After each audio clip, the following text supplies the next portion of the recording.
सबको जय यीशु की।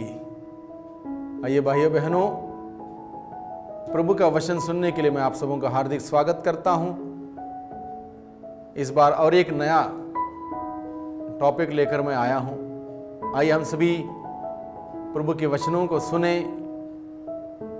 प्रभु के प्रेम का अनुभव करें, वचनों के सहारे प्रभु की आशीषों को पाएं। आज के दिन में नया विषय है मन चिंतन करने के लिए, अनंत जीवन प्राप्त करने के लिए मुझे क्या करना होगा। अनंत जीवन प्राप्त करने के लिए मुझे क्या करना होगा, यह सवाल एक नौजवान लेकर आया था प्रभु यीशु के पास। तो मैंने सोचा क्यों ना हम इस सवाल को लेकर मनन चिंतन करें। इसलिए मैं स्वागत करता हूं आप सबों को इस विषय को लेकर मनन चिंतन करने के लिए। और इस विषय पर मनन चिंतन करते करते एक प्रकार का सॉल्यूशन आपको मिल जाएगा। अनंत जीवन प्राप्त करने के लिए मुझे क्या क्या करना होगा, क्या नहीं करना होगा। इसलिए हम ध्यान केंद्रित करें प्रभु के वचन पर कि अनंत जीवन प्राप्त करने के लिए मुझे क्या करना होगा। मुझे व्यक्तिगत रूप से, उस नौजवान का सवाल जरूर था, लेकिन उस अंदाज से ना देखें। हम ये सवाल मेरा सवाल है, आपका सवाल है, हम सबों का सवाल है। मुझे क्या करना होगा, मुझे अनंत जीवन प्राप्त करना है, इसलिए मुझे क्या करना होगा। इससे पहले कि हम इस विषय पर और गहराई से अध्ययन करें, मैं चाहता हूं कि प्रभु का वचन हम सभी सुने, उस वचन के सहारे हम मनन चिंतन करें। वचन लिया गया है मार्कुस के द्वारा रचित सुसमाचार अध्याय 10 पद संख्या 17 से आगे। यहां पर लिखा है, ईसा किसी दिन प्रस्थान कर ही रहे थे कि एक व्यक्ति दौड़ता हुआ आया और उनके सामने घुटने टेक कर उसने यह पूछा, भले गुरु, अनंत जीवन प्राप्त करने के लिए मुझे क्या करना चाहिए। ईसा ने उससे कहा, मुझे भला क्यों कहते हो, ईश्वर को छोड़ कोई भला नहीं। तुम आज्ञाओं को जानते हो, हत्या मत करो, व्यभिचार मत करो, चोरी मत करो, झूठी गवाही मत दो, किसी को मत ठगो, अपने माता पिता का आदर करो। उसने उत्तर दिया, गुरुवर, इन सब का पालन तो मैं अपने बचपन से करता आया हूं। ईसा ने उसे ध्यानपूर्वक देखा और उनके हृदय में प्रेम उमड़ पड़ा। उन्होंने उससे कहा, तुम में एक बात की कमी है। जाओ, अपना सब कुछ बेचकर गरीबों को दे दो और स्वर्ग में तुम्हारे लिए पूंजी रखी रहेगी। तब आकर मेरा अनुसरण करो। यह सुनकर उसका चेहरा उतर गया और वह बहुत उदास होकर चला गया, क्योंकि वह बहुत धनी था। प्रभु की वाणी, प्रभु की वाणी हम सबों ने सुनी और हम आज के दिन में मनन चिंतन कर रहे हैं। अनंत जीवन प्राप्त करने के लिए मुझे क्या करना चाहिए, मुझे क्या करना होगा। फिर एक बार मैं इस शीर्षक का आउटलाइन आप लोगों के सामने रखता हूं। कुछ सिद्धांत, कुछ बातें, कुछ नियम मैं आपके सामने रखना चाहता हूं। उस नियम के अनुसार, सिद्धांतों के अनुसार हम लोग मनन चिंतन करें कि मुझे क्या करना होगा अनंत जीवन प्राप्त करने के लिए। सबसे पहले जरूरत है अनंत जीवन प्राप्त करने के लिए। सबसे पहला सिद्धांत है, पहला नियम है, यीशु की ओर दौड़ लगाना। यीशु की ओर दौड़ लगाना, केवल चलने से काफी नहीं, दौड़ लगाने की जरूरत है। दूसरी बात, यीशु को अपना मुक्तिदाता के रूप में स्वीकार करना। यीशु को अपने मुक्तिदाता के रूप में स्वीकार करना जरूरी है। दूसरा नियम, दूसरा सिद्धांत, अनंत जीवन प्राप्त करना हो तो। तीसरा सिद्धांत, अपने जीवन में आगे बढ़ने के लिए यीशु की सहायता मांगना। अपने जीवन में आगे बढ़ने के लिए यीशु की सहायता मांगना, हेल्प मांगना, मदद मांगना। प्रभु मेरी सहायता कर। चौथा सिद्धांत है, चौथा नियम है, अनंत जीवन प्राप्त करना हो तो यीशु की बातों को सुनना, यीशु का वचन सुनना, यीशु की बातों को सुनना। क्या कहता है यीशु मुझसे, क्या क्या करने के लिए बताता है, सुनना है उसको। पांचवी बात है वचन का पालन करना, उसके अनुसार चलना। जो बातें सुनी उसका पालन करना, उसके अनुसार जीवन व्यतीत करना होगा। छठी बात, प्रभु के आदेश के अनुसार कमियों को दूर करना, जो कमियां हैं उसको दूर करना है। सातवीं बात, प्रभु के प्रेम का अनुभव से भर जाना, प्रभु के प्रेम के अनुभव से भर जाओ। और इन नियमों के साथ मैं आप सबों के सामने प्रस्तुत करना चाहता हूं अनंत जीवन प्राप्त करने के लिए हमें क्या करना है, इस विषय को। सबसे पहला हमने देखा यीशु की ओर दौड़ लगाना, यीशु की ओर दौड़ लगाना। ये युवक कहां दौड़ लगा रहा था? इसके पहले हो सकता दुनिया में दौड़ लगा रहा था, जैसे हम में से बहुत सारे लोग आज के दिन में एक दौड़ में है। दौड़ कहां है? दुनिया की ओर है। किसी ने मोबाइल खरीदा 25,000 का, अलग अलग प्रकार के फीचर्स हैं उसके, अरे मुझे 26,000 का खरीदना, और उससे एक कदम आगे एक दौड़। उसने ये ड्रेस खरीदा 12,000 का ड्रेस खरीदा, मुझे 13,000 का खरीदना, एक दौड़, उससे आगे मैं पहुंचूं। अरे उसने 1.5 करोड़ का घर बांधा, मुझे 2 करोड़ का बांधना है, इनकी उससे आगे मैं जाऊं। हर कोई दौड़ लगा रहा, अपना अपना बल दिखाने में, अपने पैसे का ताकत दिखाने में, अपने पद दिखाने में, अपने प्रतिष्ठा दिखाने में दौड़। ये सारी दौड़ कहां है? दुनिया की ओर। हम सबों की दौड़ चल रही है दुनिया की ओर। मैं बड़ा हूं, कोई छोटा होना नहीं चाहता ही नहीं आज के दिन में, हर कोई बड़ा ही है। और ये इसी बड़े होने की दौड़ लगातार हो रही है। और इसमें जब बड़े होने की होड़ होती है, दौड़ होती है, वहां पर अलग अलग प्रकार के बुरे तत्व आ जाते हैं। ईमानदारी जीवन से हट जाती है, सच्चाई हट जाती है, अलग अलग प्रकार के बुरे तत्व आ जाते हैं। क्योंकि हमारा मकसद क्या है? दुनिया में सबसे आगे मैं पहुंच जाऊं, सबसे बड़ा मैं हो जाऊं, सबसे अमीर मैं हो जाऊं, सबसे ज्यादा मेरे पास हो। और इसको हासिल करने में बहुत सारी बुराई हमारे अंदर आएंगी। तो हमें अनंत जीवन, ये सब चीजें हमें अनंत जीवन नहीं देंगे। ये सब चीजें अनंत जीवन हमें नहीं देंगे। ये दौड़ कहां है? अंत होने वाली दौड़ है। एक दिन हम अंत हो जाएंगे, इस दौड़ में अंत हो जाएंगे। इसलिए अनंत जीवन प्राप्त करने के लिए सबसे पहला शर्त यह है, हमें यीशु की ओर दौड़ लगानी होगी। यीशु की ओर, दुनिया के मुंह मोड़ते हुए यीशु की ओर हमें दौड़ लगानी होगी। यहां पर क्या क्या? इस नौजवान ने, एक व्यक्ति दौड़ता हुआ आया और उनके सामने, ईसा के सामने घुटने टेक कर उसने यह पूछा। वो दौड़ता हुआ आया, यानी कि उसके अंदर उत्साह था, उसके अंदर उत्साह था। अनंत जीवन का सवाल केवल सवाल नहीं था, उत्साह था उसको, उस सवाल को लेके वो गंभीर था, वो सीरियस था उस बात को लेके, इसलिए वो दौड़ता हुआ आया। यानी कि उत्साह जताता है उसके अंदर, यीशु के पास आके पूछने का उत्साह। अनंत जीवन प्राप्त करने के लिए मुझे क्या करना, उस सवाल को लेके बहुत गंभीर था, बहुत सीरियस था वो। इस बात को समझ सकते हैं। दौड़ता हुआ यीशु के पास आया, तो हम भी दौड़ता हुआ यीशु के पास जाएं, दौड़ लगाएं यीशु के पास हर दिन। हमें अगर किसी का अनुसरण करना है, यीशु का अनुसरण करना है, दुनिया में उसका इसका, वो अमीर है, वो ये है, उसका ये है, उनका अनुसरण करने से क्या फायदा? कोई फायदा नहीं। हमें अनुसरण करना यीशु का, इसलिए हम दौड़ लगाएं यीशु की ओर। उससे अमीर बन के क्या फायदा? इससे बड़ा मकान बना के बड़ा होने से क्या फायदा?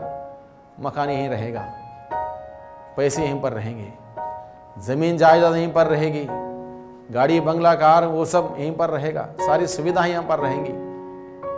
प्रभु का वचन कहता है तो यदि तुम सारे संसार को हासिल कर लोगे लेकिन अपना आत्मा ही गवा दोगे, क्या लाभ? कोई लाभ नहीं होगा, सब नुकसान है। इसलिए जो लाभदायक बातें हैं उसको करें। लाभदायक बात क्या है? यीशु की ओर दौड़ लगाना, इन सभी बातों को मुंह मोड़ते हुए यीशु की ओर मुड़ जाना, यीशु की ओर दौड़ लगाने के उत्साह के साथ यीशु के पास जाओ। इस सवाल को लेके, प्रभु अनंत जीवन प्राप्त करने के लिए मुझे क्या करना होगा, और दौड़ लगाओ। सबसे पहला यीशु की ओर दौड़ लगाना। दूसरी बात, यीशु को अपना मुक्तिदाता के रूप में स्वीकार करना, यह बहुत ही जरूरी है। अनंत जीवन प्राप्त करना है तो हमें यीशु की जरूरत है। यीशु के बगैर कोई मुक्ति नहीं दे सकता, क्योंकि बाइबल हमें बताता है आकाश के नीचे धरती के ऊपर समस्त मानव जाति के लिए मुक्ति प्राप्त करने के लिए एकमात्र नाम दिया गया है, और वो नाम है यीशु का नाम। प्रेरित चरित्र अध्याय 4 पद संख्या 12। आकाश के नीचे धरती के ऊपर समस्त मानव जाति के लिए मुक्ति प्राप्त करने के लिए सिर पर एकमात्र नाम दिया गया है, और वो नाम है यीशु मसीह का नाम, यीशु प्रभु का नाम।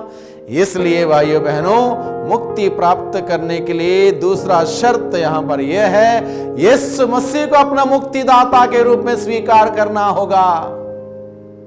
प्रभु यीशु, तू ही मेरा मुक्तिदाता है, तू ही मेरा उद्धारक है, तू ही मेरा रक्षक है, मेरी रक्षा कर, मेरी आत्मा की रक्षा कर।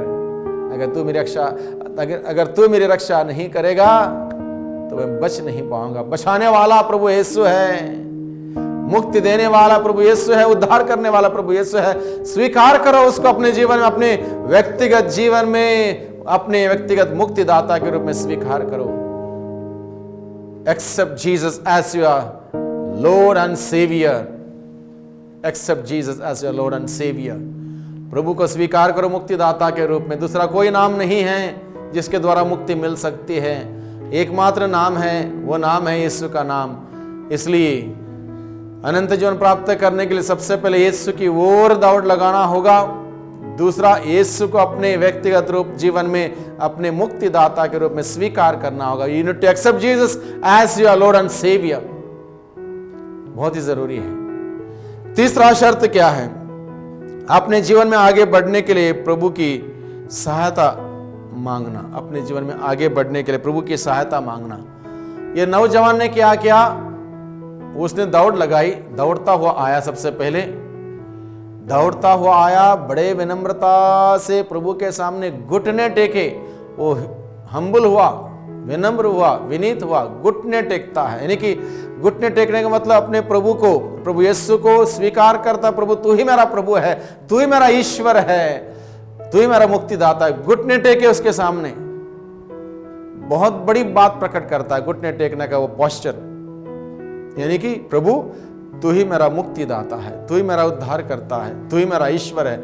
ईश्वर के सामने हम लोग घुटने टेकते हैं और किसी के सामने नहीं। घुटने ईश्वर के सामने टेके जाते हैं। आजकल लोग घुटने टेकना भूल गए। वो परंपरा जो हमारे बड़े बुजुर्गों से हमें जो सुंदर संस्कार हमें मिले थे, घुटने टेकना, सब लोग भूल गए। इसका अर्थ क्या है? लोग ये भी भूल गए यीशु ही मुक्तिदाता है, यीशु ही उद्धार करता है, ये भी भूल गए। इसलिए आजकल कोई घुटना टेकता नहीं। जब बताया जाता है घुटने टेकें, लोग सोचते हैं इधर तो क्या है, ये लोग भूल गए। अनंत जीवन प्राप्त करना हो तो यीशु की ओर दौड़ लगाओ, यीशु को स्वीकार करो अपने मुक्तिदाता के रूप में। और तीसरी बात, अपने जीवन में आगे बढ़ने के लिए यीशु की सहायता मांगो। यानी कि इसलिए वो क्या करता है? वो सवाल को लेके आता है और प्रभु से सहायता मांगता है, प्रभु से पूछता है क्या करना है, सलाह मांगता है। प्रभु अनंत जीवन में प्राप्त करना चाहता हूं, मुझे क्या करना चाहिए? सवाल, प्रभु से सहायता मांगना, हेल्प मांगना, गाइडेंस मांगना। गाइडेंस बहुत ही जरूरी है हम सबों के लिए, हर व्यक्ति के लिए, चाहे मैं हूं, आप हूं, कोई भी हो। हमें प्रभु के नजदीक जाने के लिए बड़ों का एक मार्गदर्शन, एक गाइडेंस बहुत ही जरूरी है। कई बार हम सोचते हैं हम सही रास्ते पर हैं, लेकिन हकीकत में सही रास्ते पर नहीं है। इसलिए बड़ों का आशीर्वाद, बड़ों का मार्गदर्शन हम सबों के लिए बहुत ही जरूरी है। इसलिए यह व्यक्ति क्या करता है? यीशु से पूछता है, प्रभु मैं अनंत जीवन प्राप्त करना चाहता हूं, मुझे और क्या करना होगा? यानी कि कुछ कार्य उसने कर रखे थे। तो जब प्रभु यीशु ने उसको बताया कि तुम नियम को जानते हो, उसका पालन करो, तो वो कहता है इन सभी बातों का पालन मैं अपने बचपन से करता आया हूं, मुझे और क्या करना होगा? और क्या करना होगा? यानी कि प्रभु से गाइडेंस मांगता है, प्रभु से हेल्प मांगता है, सहायता मांगता है। तो प्रभु से अनंत जीवन प्राप्त करने के लिए प्रभु से गाइडेंस मांगे, सहायता मांगे। उस पवित्र आत्मा से हम प्रार्थना करें। पवित्र आत्मा से सहायक जो हम सबों की सहायता करने के हमारे प्रभु ने हमारे लिए दिया है, उससे सहायता मांगे। पवित्र आत्मा मुझे यीशु के पास ले जाओ, ताकि यीशु मुझे मुक्ति का मार्ग में आगे बढ़ने के लिए सहायता करें, मुक्ति प्रदान करें। यीशु पवित्र आत्मा से हम प्रार्थना करें। तीसरी बात, चौथी बात, यीशु की बातों को सुनना। यीशु की बातों को सुनना। यीशु ने क्या बताया उस नौजवान को? यीशु ने कहा आज्ञाओं के बारे में बताया। देखो आज्ञाएं हैं, इनका पालन करो। चोरी मत करो, झूठी गवाही मत दो, व्यभिचार मत करो, माता पिता का आदर करो। ये सब आज्ञाएं बताई। उसने सुना। यीशु की बात को सुनना है। अनंत जीवन प्राप्त करना हो, वो अनंत संदेश को हमारे जीवन में ग्रहण करना होगा। यीशु की बातों को उसने सुना बड़े ध्यान से। पांचवी बात, वचन का पालन करना, उसके अनुसार चलना। यानी कि अभी जो वचन प्रभु ने सुनाया उसका पालन करना, उसके अनुसार चलना। ये व्यक्ति क्या बोलता है? इन सभी बातों का पालन मैं अपने बचपन से करता आया हूं, कोई कमी नहीं छोड़ी मैंने, कोई कसर नहीं छोड़ी। मैंने प्रयास किया, कोशिश किया ताकि हर दिन हर वक्त इन वचनों के अनुसार जीवन बिताऊं, और मैं अपने बचपन से इन सभी बातों का पालन मैंने किया है। इन सभी बातों का पालन मैंने किया। मैंने चोरी नहीं की, झूठी गवाही नहीं दी, माता पिता का आदर किया, व्यभिचार नहीं किया। मैंने नियम का पालन किया बचपन से, एक बार नहीं, हमेशा बचपन से इस बात का पालन करता आया हूं। बहुत सुंदर बात। कितना अच्छा लगा होगा प्रभु यीशु को इन बातों को सुनकर। आगे क्या है? प्रभु के आदेश के अनुसार कमियों को दूर करना।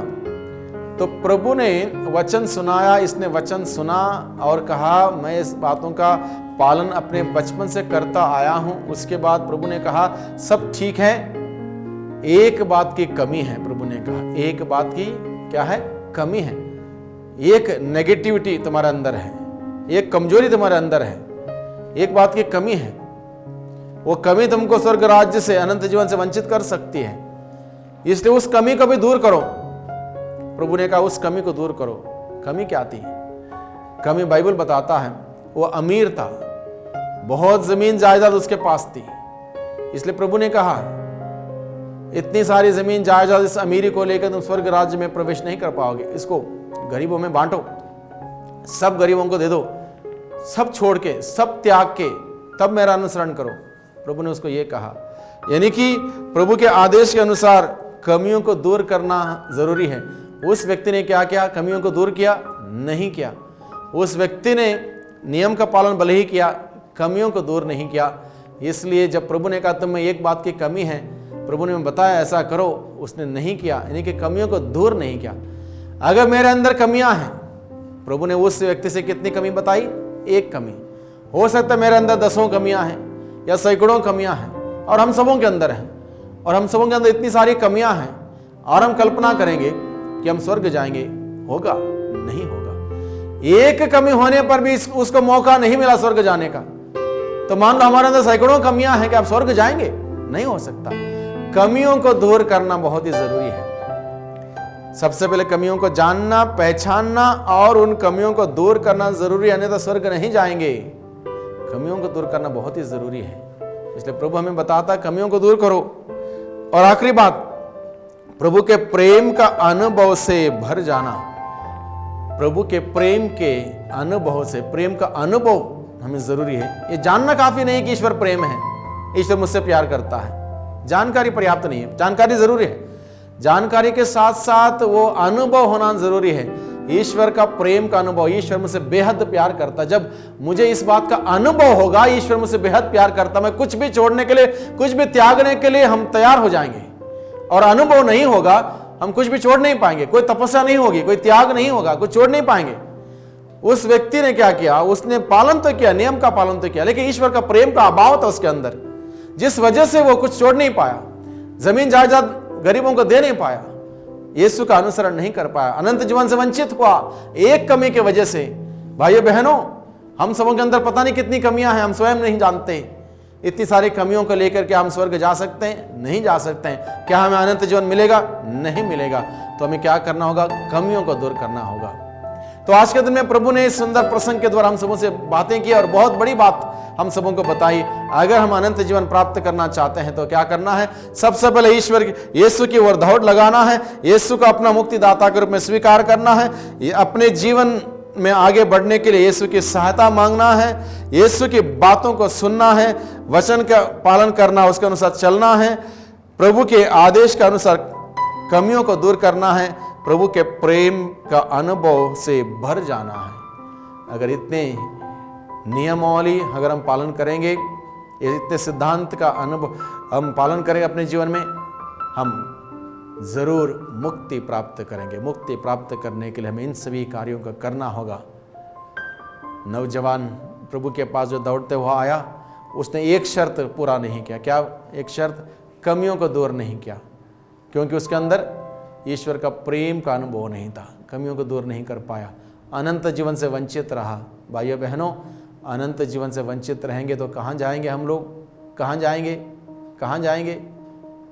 स्वर्ग नहीं जाएंगे तो नरक जाएंगे।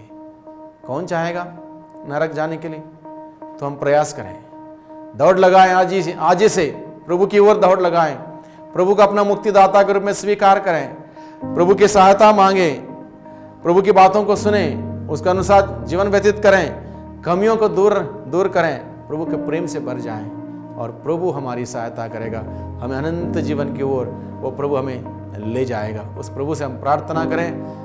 प्यारे प्रभु जी, धन्यवाद देते हैं आज के दिन में इस जीवंत वचनों के लिए। आपने अपने वचन के द्वारा हम सबों से बातें की, कितने सुंदर वचन आपने हम सबों को दिया है। अनंत जीवन प्राप्त करने के लिए हमें क्या क्या करना है, क्या नहीं करना, इस बात को आपने हमें समझाया है। हम आपको धन्यवाद देते हैं प्यारे प्रभु जी, आपके वचन के अनुरूप मेहनत करने के लिए, कार्य करने के लिए, आपकी ओर दौड़ लगाने के लिए, आपको अपने मुक्तिदाता के रूप में स्वीकार करने के लिए, आपकी सहायता मांगते हुए, आपके वचन को सुनते हुए हमारे जीवन की कमियों को दूर करने की कृपा, शक्ति, सामर्थ्य में प्रदान कीजिए, जिससे कि प्रभु हम सबके सब एक दिन स्वर्ग राज में पहुंचते हुए आपका दर्शन, साक्षात दर्शन करने पाए और वहां पर अनंत जीवन का सुख भोग सकें। दुआ करते हैं उद्धारकर्ता यीशु मसीह के नाम से, आमीन। पिता और पुत्र और पवित्र आत्मा के नाम पर।